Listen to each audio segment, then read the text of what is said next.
महिला मंडल दल अध्यक्ष सेनाव, महिला मंडल दल अध्यक्ष श्रीगंज, महिला मंडल दल अध्यक्ष गुगली,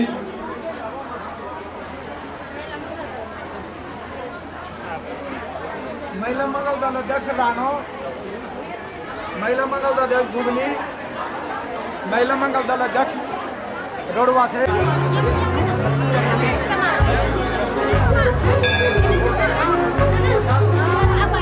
स्वागत है। ग्राम सभा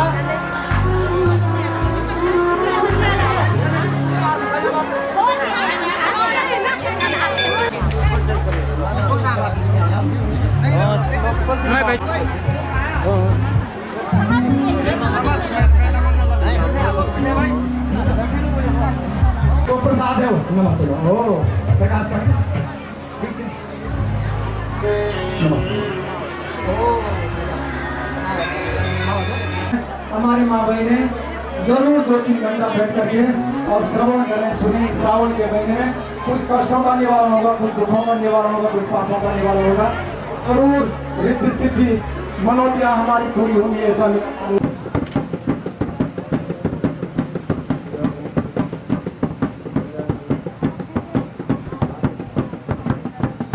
हमारे पत्रकार भाई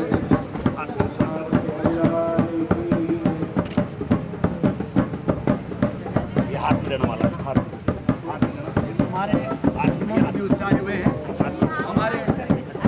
हमारे न्यूज़ चैनल के उनसे भाई आए हुए हैं, हमारे ये लोग भुवनेश्वर से जिला हेडक्वार्टर से आए हुए हैं, सारे पत्रकार आज आए हुए हैं।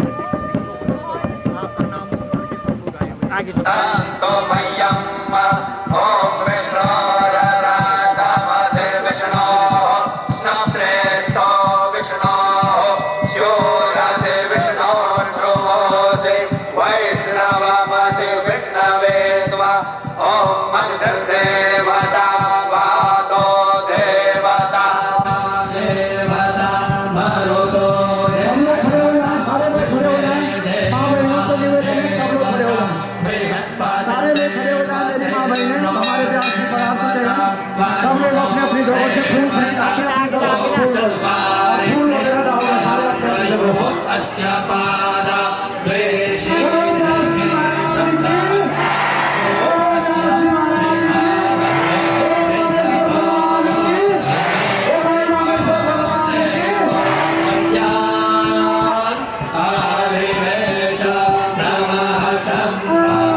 हमारा जीवन सत्कर्म से परिपूर्ण हो, हमारे जीवन पर आपकी दिव्यता का, आपकी कृपा का आशीर्वाद रहे, प्रकाश रहे हमारी बुद्धि में।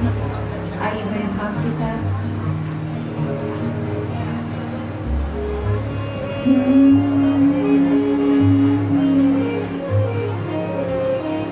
हरि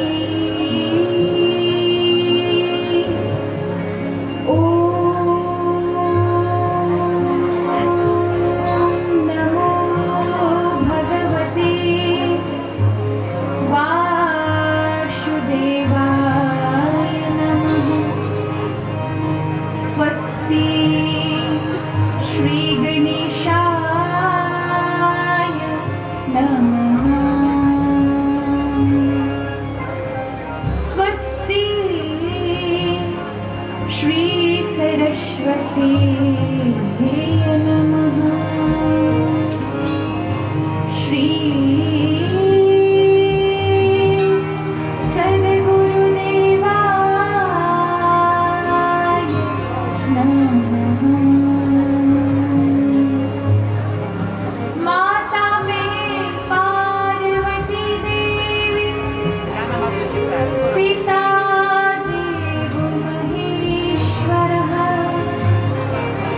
बान्धवा शिव भक्ताश्च स्वलोके भुवनात्रयम्। निरावलम्बश्च महावलम्बम्, विपाटिका शेष विपत्तरम्बम्। मदीयपापाचलिपातशम्भम्, प्रवर्ततां वाचिमि सदा गं गं गं गं। वन्दे देव उमापतिं सुरगुरुं, वन्दे जगत्कारणं, वन्दे पन्नगभूषणं मृगधरं, वन्दे पशूनां पतिं, वन्दे शूरशशाङ्कमहनीनयनं, वन्दे मुकुन्दं प्रियं,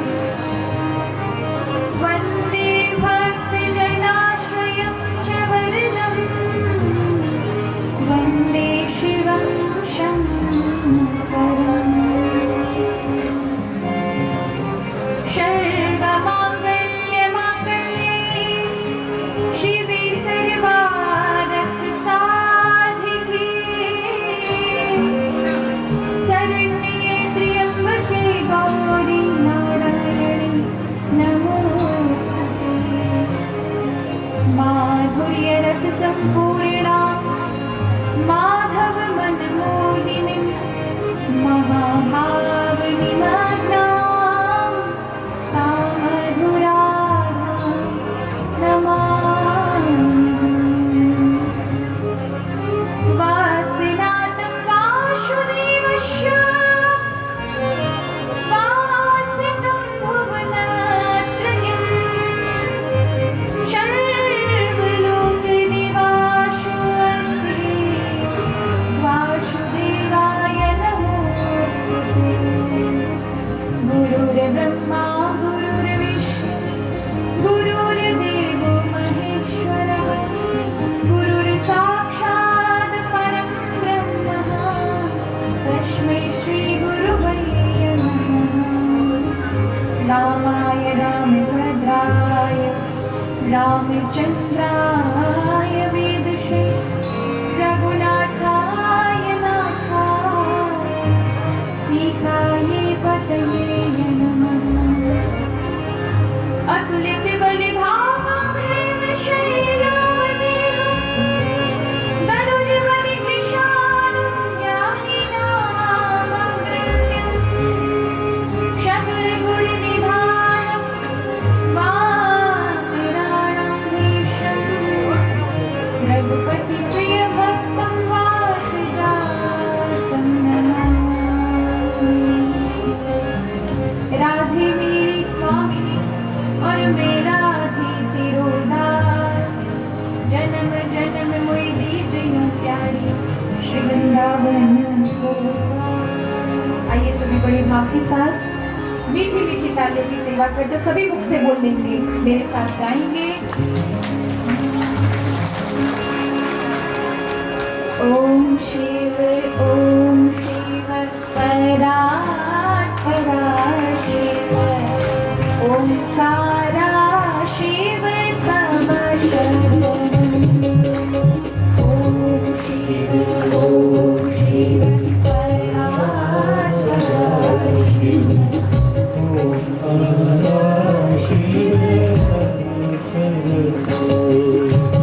ओम शिव परात्परा शिव ओंकारा शिव तव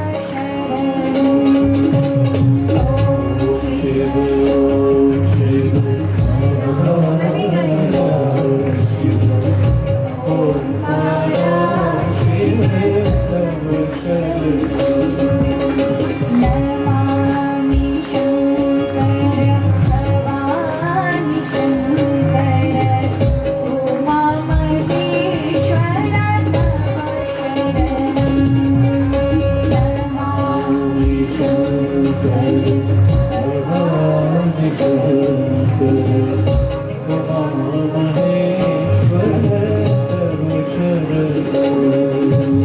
ओम शिव परात्परा शिव ओंकारा शिव तव शरणं ओम शिव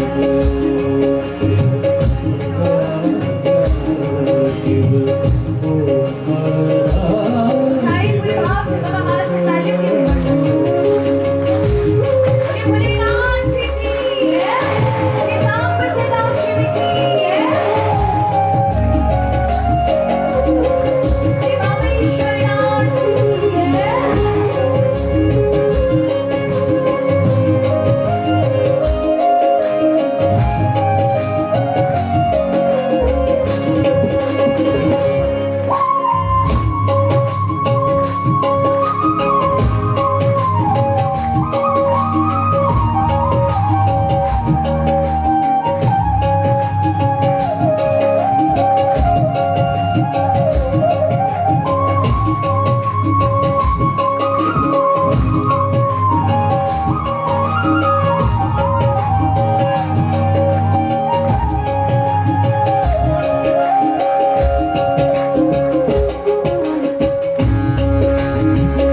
बहुत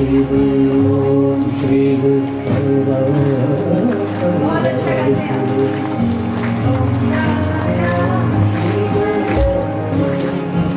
इस प्रार्थना में नहीं भोलेनाथ, आप परात्पर हैं, आप साक्षात ओम ब्रह्म स्वरूप हैं, हम आपकी शरण में हैं। ओम शिव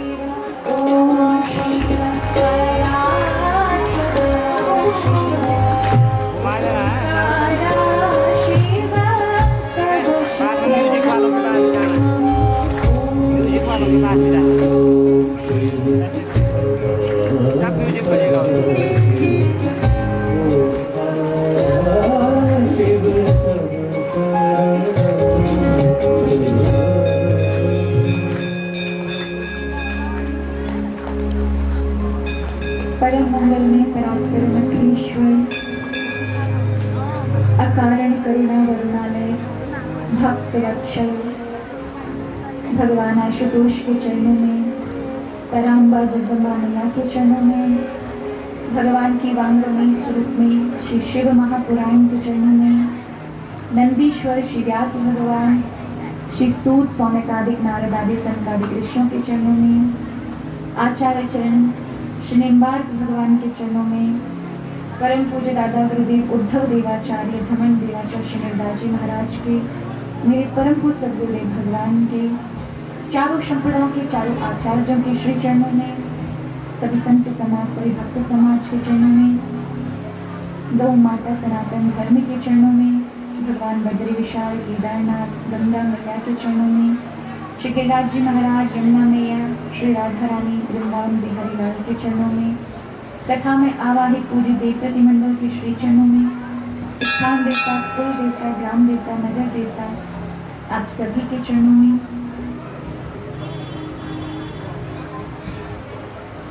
मंच पर आसीन सभी उपवासियों ब्राह्मण बंधुओं को कोटि कोटि दंडवत प्रणाम। मेरे सहयोगी संगीत बंधुओं को भी कोटि कोटि दंडवत प्रणाम। और आप सभी हरि वैष्णव जन जो यहाँ कथा श्रवण के लिए पधारे हैं, यजमान सहित आप सभी को व्यासपीठ की ओर से आप सभी को प्रणाम।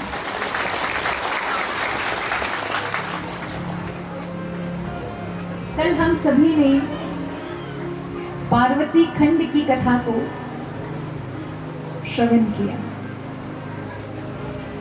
कल हम सभी शिव का विवाह सुन रहे थे। सुना शिव का विवाह? ऐसा ब्याह मरक अलोक आज तक ना कभी हुआ है, भूतो ना भविष्यति। भगवान ना भोलेनाथ का जो ब्याह हुआ है महाराज, वैसा ब्याह आज तक ना तो किसी ने देखा है ना कभी हुआ है। ऐसा अनोखा विवाह यहाँ पार्वती खंड के 42वें अध्याय में भोलेनाथ के बारात का स्वागत कल हम सभी देख रहे थे, श्रवण कर रहे थे। अगवान आए तो किस तरह से बड़ा जोरदार भगवान शिव का स्वागत भी हुआ। 43वें अध्याय में हिमाचल राजा को भगवान शिव बहुत सुंदर रूप में दिखे, लेकिन पार्वती की मैया को बड़े भयानक रूप में दिखे। तो वो तो समझ कर आ रही थी, देवताओं की तारीफ सुनी थी उन्होंने। बड़े बड़े देवता आ रहे हैं, विष्णु जी आए बड़े सुंदर हैं, इंद्र आए बड़े सुंदर हैं। तो मैया मनी मन सोचने लगी, मेरी छोरी का जो वर होगा, मेरी बेटी का जो वर होगा, जवाई होगा, वो तो बहुत ज्यादा सुंदर होगा, मत अत्यंत सुंदर होगा। ऐसा विचार करके मैना जी थाली की तैयारी करती है। होता है ना, जब दूल्हा आता है तो माता परछने जाती है। आप क्या कहते हैं उसको आप जाने। दूल्हा आता है तब लड़की की माँ क्या करने जाती है, आप क्या वो करने नहीं जाते, परीक्षण क्या बोलते हैं? होता है कि नहीं होता है? होता है। हाँ, ये हमारी सनातन परंपरा है। तो परखने के लिए जाती है, तो वो दिया आदि सब लेकर के गई। जैसे ही कहा दूल्हा कहाँ है, भोलेनाथ सामने बैल पे बैठे थे, भयानक रूप बना के भूत प्रेतों के साथ। विष्णु भगवान पास में खड़े थे, देवता खड़े थे। तो मैना जी डरी नहीं, उन्होंने कहा देवता भी है पर दूल्हा कहाँ है? घोड़ी पर बैठा रहता है दूल्हा, यहाँ तो कोई घोड़ी पर दिखाई नहीं दे रहा। विष्णु भगवान कहते हैं यही तो दूल्हा है, जो ही बताया ये जो बैल पर बैठा है विकराल रूप वाला, ये मेरी छोरी का दूल्हा है।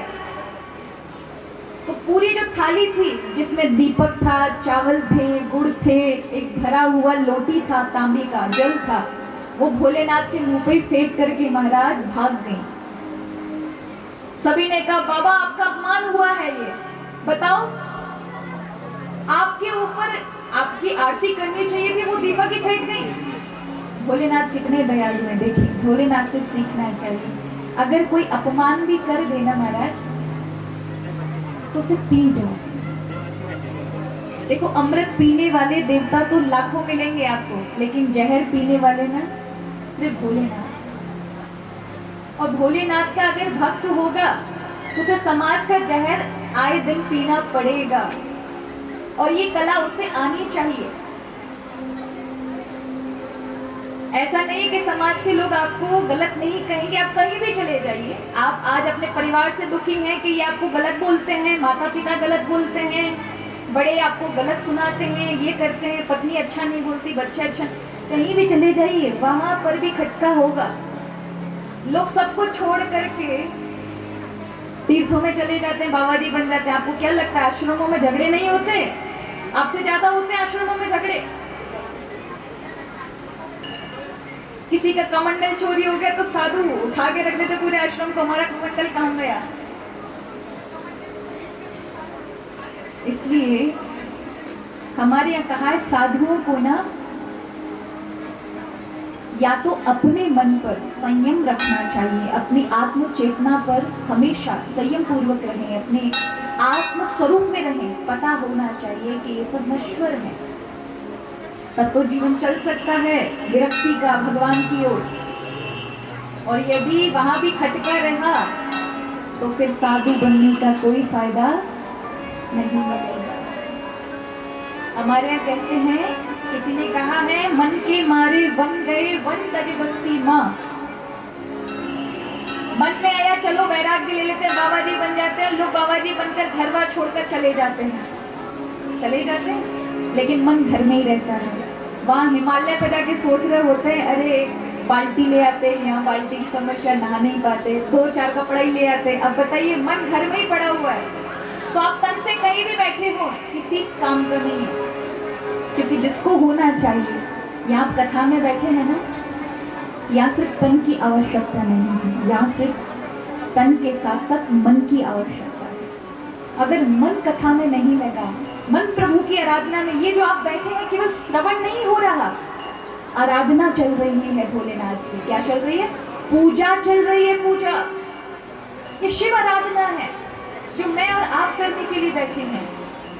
अनवरत आप देखिए, आप 3 से 4 घंटे शिव चर्चा श्रवण करते हैं, उसके उपरांत कुछ तो मन में चिंतन करके लेके जाते ही होंगे ना। जो श्रवण करके जाओ उसे दूसरों तक को बताओ, केवल सुनो मत। आज जो कथा में आपने सुना, शास्त्रों में और शिव महापुराण की विद्वेषर संहिता की प्रथम में ही बताया है ब्रह्मा जी ने कि मनुष्य को इस जगत से तरने के लिए, प्रभु की कृपा प्राप्त करने के लिए, प्रभु से जुड़ने के लिए 3 कर्म करने चाहिए: श्रवण, कीर्तन, मनन। अब जो आप सुन रहे हैं ये श्रवण है। अब कीर्तन का मतलब क्या है? कीर्तन का मतलब नहीं है कि आप गाओ, रट लो बहुत सारे भजन, बस हो गया कीर्तन। नहीं महाराज, कीर्तन का मतलब है जो आपने सुना है उसको दूसरों तक बोलो। उससे क्या होगा? ह्यूमन साइकोलॉजी है हम लोगों की ये कि हम अगर किसी चीज को एक बार किसी दूसरे को सुना देते हैं तो हमारे अंदर वो चीज बैठ जाती है। आपने कुछ सुना, आप दूसरे को सुना दीजिए तो वो पक्की हो जाती है, आप भूलेंगे नहीं उस चीज को। फिर वही जब बार बार चलती है, कीर्तन बार बार चलता है, चिंतन बार बार चलता है, तो वही मनन हो जाता है। तो सबसे पहली बात है श्रवण करो, तो घर में जाकर के दूसरों को सुनाओ। आज हमने ये सुना, लोग कहेंगे, लोग सुनेंगे नहीं हमसे, लोग कहेंगे हमें नहीं सुनना, तो जबरदस्ती सुनाइए, अपना ही एक अलग सा कीर्तन का अपना ही एक अलग सा कुछ परिवेश बना लीजिए, जिन लोगों में बैठकर आप अपनी बात कह सकें, भगवान की चर्चा कर सकें। इसका महान